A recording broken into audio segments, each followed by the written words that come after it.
A season that redefined Marc Márquez.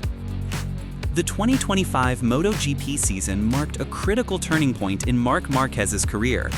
After years overshadowed by surgeries, shoulder complications, and an unstable competitive rhythm, Márquez finally returned to a level resembling his prime.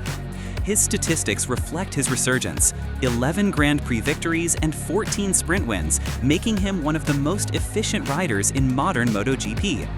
Yet what truly defined this season was not the trophies he collected, but the manner in which he achieved them. Márquez showed a far more mature, calculated, and physically conscious riding approach, one shaped by years of hardship. Telemetry analysis revealed that Márquez had adjusted his risk profile, especially in corner entry, while maximizing stability and acceleration on exit. This Márquez 2.0 style suggests that despite no longer having the physical tools he had in 2013, he successfully reshaped his method to extract maximum performance. However, the complexity awaiting him in 2026 is far greater, which is precisely where Jorge Lorenzo's warning becomes relevant. The Valencia absence, a subtle blow with major technical impact. A late-season shoulder injury forced Márquez to miss the final 2 races and the crucial Valencia test. Though the title was already secured, his absence created technical implications for Ducati's development cycle.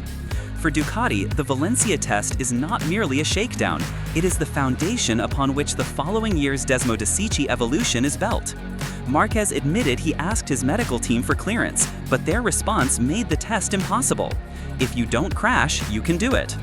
For a rider whose entire testing philosophy revolves around pushing machinery to its limits, that condition rendered participation meaningless. As a result, Ducati relied entirely on Niccolò Bulega for late-season feedback. While Bulega performed well, his input could not replicate the depth and technical interpretation of an 8-time world champion. Ducati will now need to wait until Sepang to realign development with Márquez's riding style, slowing their assessment timeline by nearly 2 months. Debunking the bent screw narrative and its career implications. Rumors spread rapidly online regarding a supposedly new complication involving a bent screw in Márquez's shoulder. Some speculated it was a resurgence of his old injury, others feared it represented a long-term physical decline. Márquez moved quickly to clarify. The bent screw dates back to 2020 and has no functional impact on his current condition. In MotoGP, health narratives are not trivial. They can shape public perception, sponsor sentiment, and even internal team strategies. By correcting misinformation early, Márquez ensured he entered 2026 without shadows of doubt regarding his durability. Doctors confirmed that his recovery was progressing smoothly and did not interfere with previous injuries. Still, despite stable medical updates, age remains an undeniable factor. This is where Lorenzo's comments about reflex decline gain deeper context, especially for a rider facing increasingly younger, faster challengers. Qatar 2025, the moment Márquez realized the title was his. Despite multiple dominant weekends throughout the season, Márquez identified Qatar as the critical turning point in his championship journey. Losail, historically not a favorable circuit for him due to its demands on mid-corner stability and corner entry precision, became the venue where he delivered a flawless sprint and main race performance, scoring a total of 37 points. This achievement was not merely about winning, it was proof that Márquez had truly evolved. Telemetry revealed major improvements in braking ergonomics, throttle modulation, and mid-corner load distribution. Winning at a track that traditionally highlighted his weaknesses confirmed that he had successfully built a new foundation for his riding. More than anything, it showed that his championship run was not dependent on old Márquez's strengths, but on a newly refined, highly adaptive methodology that allowed him to neutralize circuits that once exposed his limitations. The new version of Marc Márquez, not better, but far more efficient. In interviews, Márquez avoided claiming that he was a better rider than during his golden era. Instead, he described himself as a different Marc, a rider who recognizes the physical realities of his body and makes calculated adjustments to remain competitive. He can no longer ride with the reckless abandon of his 2013-2019 years when he frequently operated at the very edge of disaster. Today, he prioritizes stability, tire preservation, and rhythm control. Technical analysis shows that Marquez now sacrifices a small amount of entry aggression to gain far greater consistency over race distance. This shift has been dubbed Marquez 2.0 by analysts, a version defined not by raw talent alone, but by intelligence, experience, and resource management. While this formula delivered a world championship in 2025, the looming question remains: is this efficiency enough to counter younger rivals reaching the very peak of their physical performance? Jorge Lorenzo's warning: the reality of age and changing competition. During the Valencia test broadcast, Jorge Lorenzo offered a remarkably objective assessment of Marquez's future. He emphasized that age is a factor no rider can escape, especially in a sport where microscopic reaction times and high-risk decision-making determine outcomes at 300+ kilometers per hour.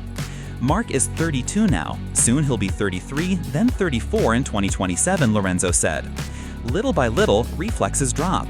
Little by little, the risk you're willing to take decreases. Medical and performance studies within MotoGP support this. Riders over 30 often see subtle declines in reaction precision. Simultaneously, rivals such as Jorge Martín, Marco Bezzecchi, Francesco Bagnaia, and Pedro Acosta are entering their physical prime at ages 27-28. Lorenzo had no intention of undermining Marquez. His words simply highlighted the reality of a new competitive landscape, faster, younger, and increasingly synchronized with evolving machinery. Rising threats from Aprilia and KTM. Competition is no longer a Ducati-centric battle. If Ducati dominated the early and mid-2020s, the landscape shifted dramatically toward the end of 2025. Aprilia made the largest technical leap, unveiling a machine that analysts described as compact, stable, and virtually devoid of exploitable weaknesses. Lorenzo praised the RSGP as unbelievable, perhaps the most complete motorcycle on the grid. At the same time, KTM continued pushing aggressively on aerodynamics and adaptive electronic systems. As a result, the 2026 season presents a multi-front battle for Marquez, challenges from within Ducati, from Aprilia's explosive rise, and from KTM's relentless innovation. Ducati can no longer depend on overwhelming technical superiority. Small regulation adjustments, aero recalibrations, and the improved consistency of rival manufacturers have flattened the performance curve. Marquez must now navigate an era where victory cannot be secured solely by riding the best motorcycle, but by outperforming equally formidable packages. Maverick Viñales and Jorge Lorenzo, a new partnership that reshakes the grid. An unexpected development emerged when Maverick Viñales announced an official partnership with Jorge Lorenzo for the 2026 season. Known for his raw speed but inconsistent racecraft, Viñales aims to address his most persistent weaknesses: race management, mental stability, and risk calculation. Lorenzo will mentor him as a personal consultant, providing insight into physical preparation, strategic discipline, and psychological approach. This collaboration is viewed as a potential turning point for Viñales. Should he achieve season-long consistency, he could evolve into a major title threat, especially with Aprilia producing its strongest machinery to date. For Marquez, this adds another unpredictable element to the grid. A more structured and mentally resilient Viñales, armed with Lorenzo's guidance, represents a fundamentally different challenge than the version he faced in previous seasons. Rumors of a Honda return and Ducati's internal uncertainty.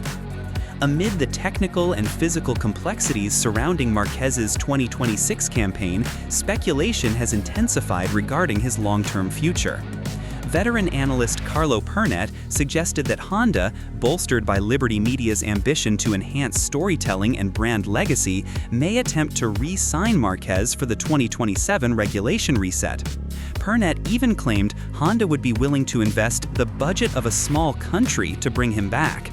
Such a move aligns with Honda's desire to restore its identity and capitalize on the commercial magnetism Marquez still commands. Meanwhile, Ducati faces uncertainty of its own.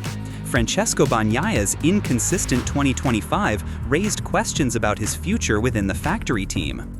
Should the downward trend continue into 2026, Ducati may reevaluate its lineup. All these factors mean Marquez's future hinges not only on performance, but also on shifting political and economic forces within the paddock. Entering 2026, the defining test of the Marquez 2.0 era. Considering the convergence of age, physical condition, rising competition, and evolving manufacturers, the 2026 MotoGP season represents the most demanding challenge of Marc Márquez's career since his rookie year. He enters the season with strong momentum, a refined riding approach, and a fully recovered shoulder. Yet the pressure from young riders entering their prime and from manufacturers collectively narrowing performance gaps means the difficulty level will be significantly higher than in 2025. Lorenzo's warning was not a critique, but a reminder. The modern MotoGP landscape rewards adaptability above all else. Marquez must once again evolve if he wishes to remain competitive at the very top.